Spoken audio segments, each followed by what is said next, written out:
ito ngayon sa sa flood control project na yan, nagsusumigaw ang mga ebidensya. Pero ang pilit ninyong ginagawa ninyong technical. Tinetechnical ninyo sa si Gutesa na sinasabi nila na meron siyang Marlon, um, readily made statement as if making it appear that it was Senator Marcoleta who fed him the statement, who fed him the storyline.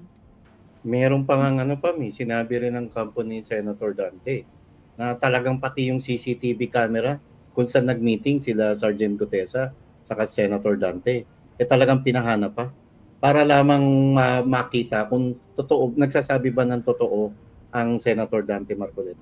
Ganyan, yan talaga ang motibo, ganyan talaga ang nyo, ang purpose nyo. Hanapan ng butas yung nagsasabi ng katotohanan. Samantalang ito, nagdudumilat na po ang katotohanan na winalang niya at binalasubas yung kaban ng bayan. At isang matibay na halimbawa dyan kung gaano magpatalo ng limpak-limpak na salapi ang mga opisyales ng DPWH mula sa Bulacan pa lang to, na hindi naman mangyayari yan kung walang proponent ng project sa flood control at kung wala ring nagbigay pahintulot o pumirma sa blankong BICAM report na pinagbasihan naman ng pambansang budget ng Pilipinas na itinuturing na most corrupt, most anomalous, and unconstitutional budget in Philippine history.